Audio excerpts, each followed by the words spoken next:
Hello, I'm Bood and welcome to the channel. As always, thanks for joining me. It's massively appreciated. Make sure you hit the thumbs up, show me some support. Feel free to subscribe if you haven't already, and make sure you get involved in the comments on this one. I'll be asking that later as well.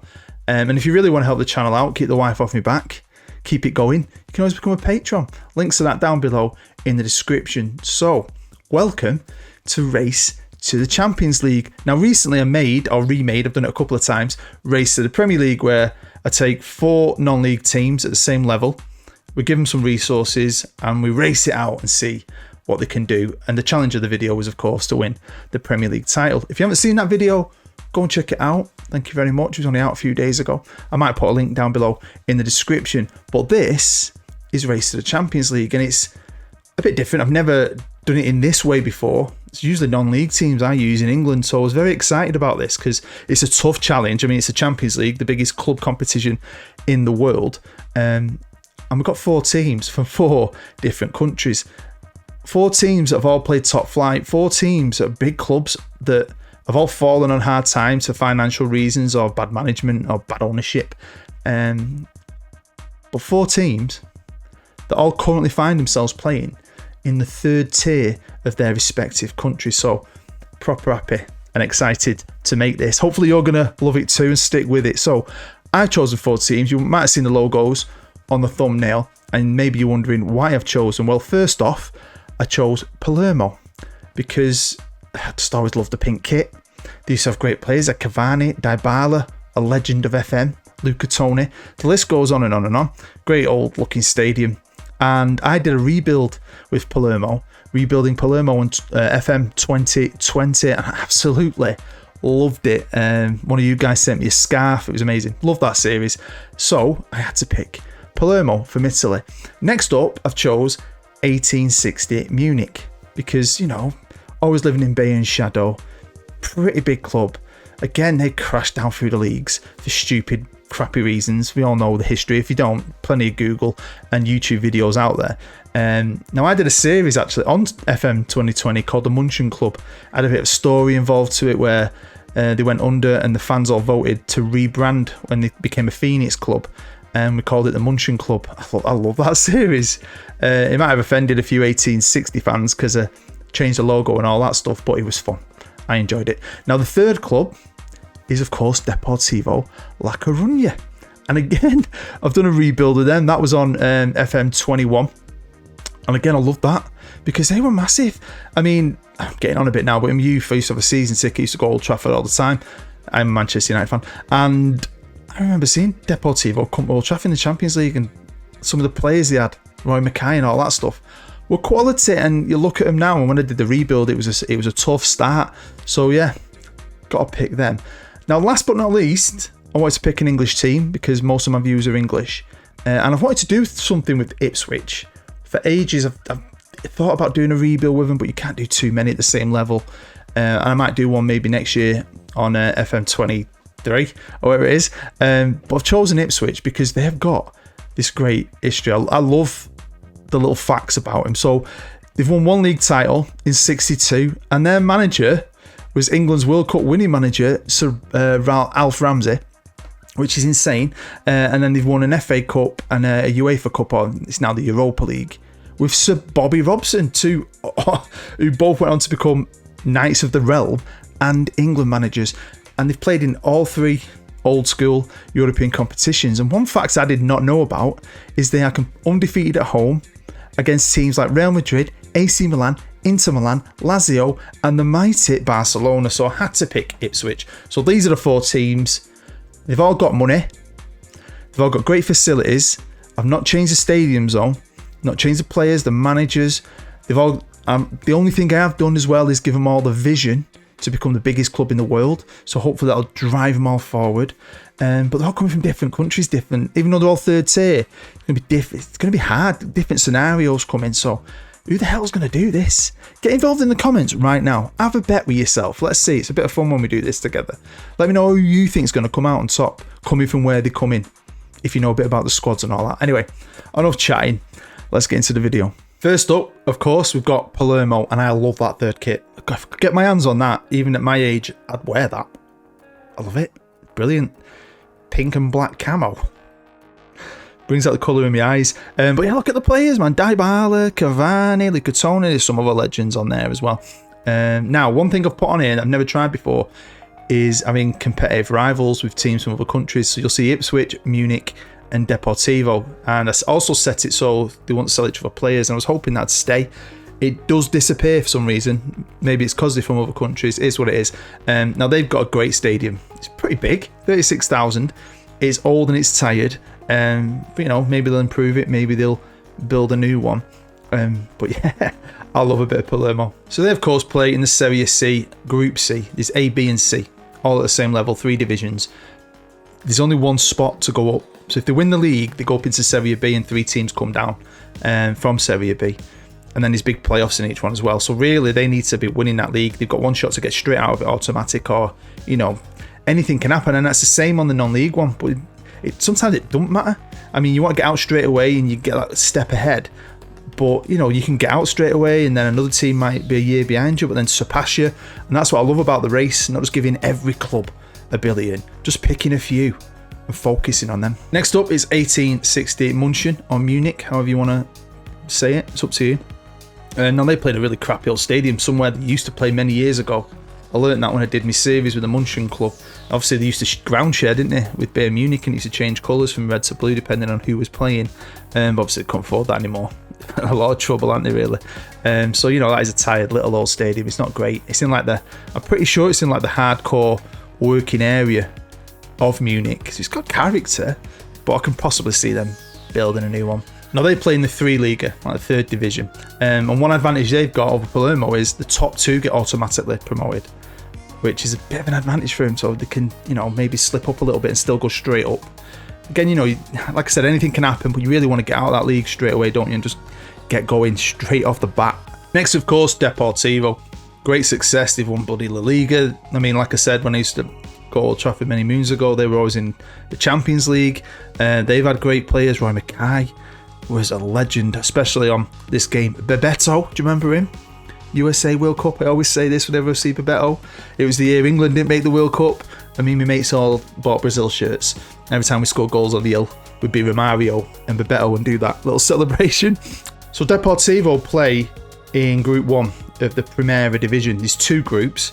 Now, if they win, they go up, and I think if you win Group 2, you go up, and then there's a playoff between everyone else for that 3rd spot, I think, up into La Liga 2. Now, if you remember my Deportivo rebuild, some of you guys who have been here for ages will, it was weird was it last year? Because, was it the year before? No, it was last year, wasn't it? Because it was the old setup. They used to have a different league structure, and I got promoted, but then it was the year they changed the structure within the game as well, because I knew it was happening. And I ended up staying at the same level, even though I went into this new division. I'd gone from 3rd tier to 3rd tier, and I was like, what? And finally, we have Ipswich Town, who've got a very strange sponsor, but it is what it is. Play at Portman Road, of course, cracking little stadium. Again, they've all got similar capacities, haven't they? They've got a good starting block, really, apart from 1860, but they've definitely got the fans. Probably got more fans, I'm guessing, than the 15,000 capacity stadium they've got. But yeah, 30,000, pretty respectable. Loads of legends, like, obviously loads of legends, like Sir Alf Ramsey and Sir Bobby Robson. So fair play. Terry Butcher as well was there, wasn't he? When Bobby was there. The guy cut his head open. Is it Italianite? Legend of a centre-half. And of course, they play in the Sky Bet League 1. I think majority of us know how this works. If you don't, the top 2 go up. I then think these playoffs and the next 4. So again, they've got a bit more of a wiggle room. Some teams have got a bit of an advantage over others. But where it's all the same for everyone, like I said earlier, I've maximised the facilities. So they've got state-of-the-art training facilities, youth programs. So hopefully they can start generating their own players, because this could go on for a while. But I haven't touched the stadiums. That's up to them to improve or move. Each club has 800 million to start with, 800 million to spend. They can give 500 grand a week if they want. They've got loads of wiggle room in the wages as well. And they've all got the same ticket price, I think, same season ticket price. I've not changed the amount of season ticket holders they have. So, you know, there's a few things that are similar. And then there's a few things that are not. So it depends. You don't know how it's going to go. I scrapped everyone's sponsorship, so no one else had a slight advantage over anyone else. It's just that commercial income I've given everyone of 250 million a year. That'll just keep coming in every year, like Man City, so, or Paris Saint-Germain or United or whatever, just so they can keep pushing, keep growing, and hopefully win a Champions League. So I've jumped forward 5 years. Now we're going to look at a few things. We're not going to look at every single player they've signed. When it comes to the amount of money they've signed, like in my previous video, at the end I'm going to add it all up and we'll see who spent the most. See if money mattered really with success. But they do find themselves in Serie A. They're still in the same stadium. I don't think they've done anything to it. And they've got George Sampaoli or Pauli. If you don't know me, I'm crap with pronunciations. I do know his lovely head. It looks like my wife's boss, John. Whose name's John Cockburn. It's spelled Cockburn, but he says it's Colburn. It's not, mate. Moving on to the general page, and we'll have a look at their graph and progression. So they started here, finished second, so they didn't go up. The following year, they won the league. Then they went straight up into Serie B and won that straight. First time of asking, brilliant, getting back on track. And then their first year in Serie A, they finished 5th. And then they stepped back one, finishing 6th this year, but they're in European football, so they've been in European football, which is brilliant. They just need to get in some Champions League spots. Looking at the landmarks, and we know the progression. Now, like I said, I give them all maxed out training facilities, and I think this happens quite a bit. They do downgrade, don't they? So they've obviously downgraded and they're just boosting them straight back up, which is brilliant. But they've also won just the Coppa Italia, beating Fiorentina 2-0 in the final. So that's a major trophy for them. We'll have a look at all the trophies they win at the end, but I'm really happy with that. This is their current squad arranged by average rating. Like I said, feel free to pause it if you want to look at some of the names. Can't go for everyone. This video will be on for about an hour. But they've got some good players there. Names that stand out to me straight away, like Coleman and Bellotti. Which is pretty cool. But yeah, they've got to keep pushing it. They're on the right track, aren't they? Palermo, got to get in that Champions League spot. Next up is 1860 Munchen, and they're still in the same stadium. They put 10,000 seats in, staying in that working man's area, the working man's club. I like that. Don't mean they'll stay there though. They've got Jose Mourinho as their current manager, and at the end of the video, we'll have a look at the manager histories for each one. We'll see who came in, who did what. But I like that. I mean, I didn't mind him at United. He won us a couple of trophies. He is a bit of a pleb, but he used to be amazing, didn't he? But it's fantastic to have a manager like that here. Hopefully he can keep growing him and pushing, because he likes spending money, doesn't he? So he might be the man to do it. You never know. But the best thing is they're in the Bundesliga. So they went straight up, winning the 3 Liga. First time of asking, no messing. Went up into the second Bundesliga, came second but got promoted. And then they've been in the Bundesliga now for a couple of years, finishing 8th. And 4th, and they've just finished 3rd, so that is progression. Well done, Jose. So they would have been in the Champions League last year, so they've had a shot at it. Their first team to probably have a shot at it. I mean, it's a tough league, and they're still miles off Dortmund and Bayern, but hopefully they can keep growing and push Bayern, because it is one of them leagues that gets a bit boring with Bayern Munich. Hopefully the other Munich can change that. Landmark wise, they've not won any domestic cups or anything yet. They did have a new president because they have the elections. They have the 50+1 rule, don't they, in Germany, which I think is fantastic. I think there's a couple of teams that don't. Is it Leipzig? They might be the only one. If there's anyone else, let me know. But I love a bit of German football. I need to do a German rebuild soon. I've done a couple in the past. But I do like it a lot. So, yeah. Pretty good. Again, they've looked like they had their training facilities upgraded, so they're keeping up the pace. Again, quick overview of the squad arranged by average rating. They've got a couple of lads here straight away I've noticed. I think of ex-Milan players. Wasn't he at Spurs? Romero. But Dean Henderson as well. But yeah, they're doing alright in the Bundesliga, aren't they? Can they keep it going? Next up is Deportivo with Dejan Stankovic as their manager. They're still in that same stadium. Don't think they've done anything to it. And again, like the previous 2 teams, they find themselves in the top flight as well. So if we take a look at the graph, we'll see they didn't mess about. They didn't win it, finished second, but they got out of it. Then they're in La Liga B, or Smart Bank, whatever you want to call it, finished 5th. Then they took a backward step, finishing 9th. Then they won it, so they've pissed about at the second tier for a while. And after their first year in La Liga, they've just finished 15th. So, you know, they've got some developing to do here. But like I said, that's why I was interested with this, because it's 4 different countries, 4 different ways of getting there, different teams, different strengths, different weaknesses in leagues. Some might be easier than others. That's why I think Palermo might do well, because the Bundesliga is tough to get past Bayern. I think Serie A you can achieve a lot in. The Premier League's a freaking Premier League, and the Liga's a tough league. It's very competitive, lots of quality. So, you know, Deportivo got some catching up there, haven't they? And this never helps. The chairman already decided to scale down funding. Now, he might scale down funding from his own pocket, because what I did do is I went to every single owner of the club and gave them maximum resources and maximum business ability. But one thing I've put in place, and I always do that on things like this, is that commercial income. That 250 million guaranteed, no matter who owns a club, every single year, can't change. So, you know, that's a massive chunk of money every summer to help him. But when the chairman scales back funding, it doesn't help. Again, a quick overview of the squad arranged by value, and they haven't got the same amount of numbers there as maybe the other two teams, lacking in a bit. When I first looked, I thought, Raul, is he come back? Reborn? Possibly. I'll just show you this one, because they've got themselves, and how long they're going to keep him, a wonder kid. Hopefully they can keep him. Last but not least, it's Ipswich Town. Still at Portman Road. Don't think they've done anything to the stadium either. They've got Brendan Rodgers as their manager. I like that. The Tractor Boys, you're not doing bad. Founded 100 years before I was born. Giving away my age. Same year as Manchester United, that innit?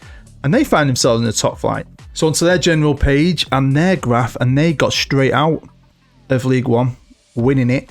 Went into the Championship, first time of asking, and won it. And they've been in the Premier League now a couple of years. Finished 5th in their first season.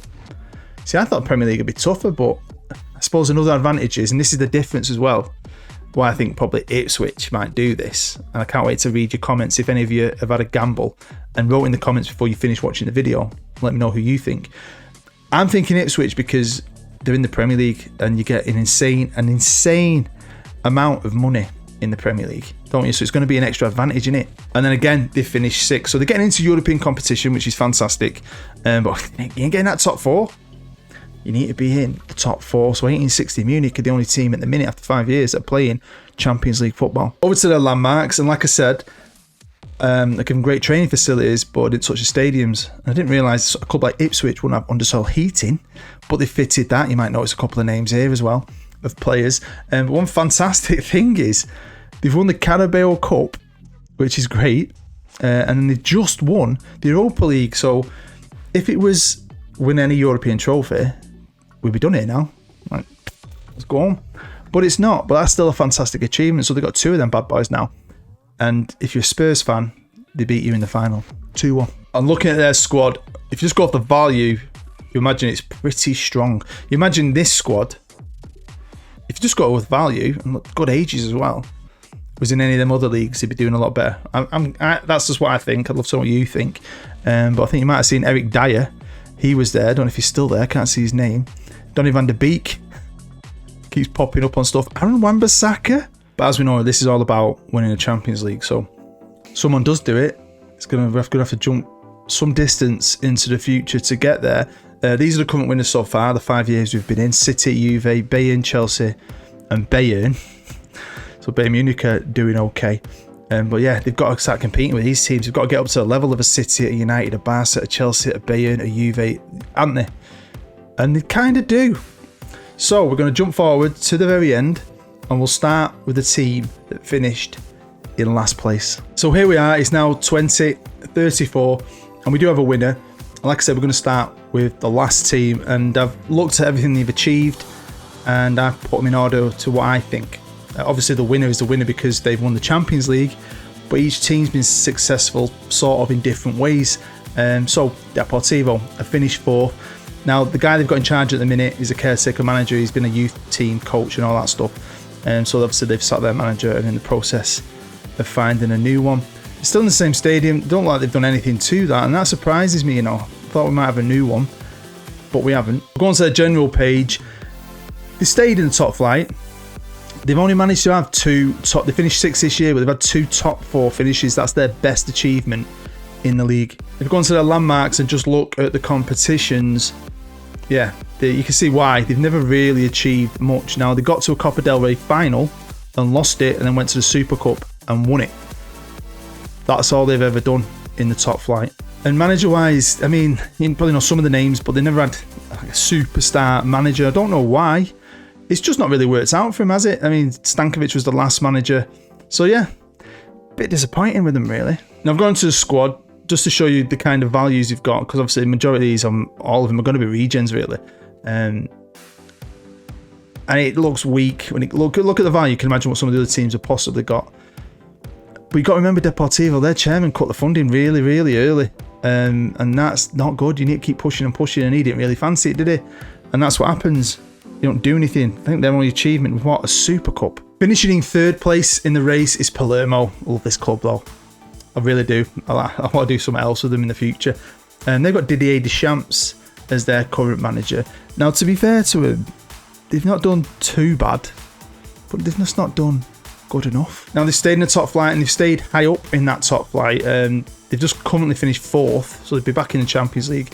And the best they've done is 2 3rd place finishes. Now, the chairman never cut funding, although they did have an election, so chairmans have changed. But like I said, they still get that money coming in every year. But they've not done too bad. They won 2 domestic cups. So that we know they won the Coppa Italia, and they won it again. They got to 2 Europa Conference League finals, lost them both. They won a Super Cup and lost the Super Cup. So, it's still pretty respectable. A couple of trophies. I'm disappointed they couldn't pick up a European one though. So their manager, that we last saw, stayed with them a long time, 9 years, and he was replaced by none other than Jose Mourinho, who gets about on these things, doesn't he? Who stayed there, nearly a year was it, until he retired. And of course now they've had Didier Deschamps for a bit. And again, obviously, regen squad, but the value of him is really dipped. So yeah, you could probably see why these teams have finished 4th and 3rd.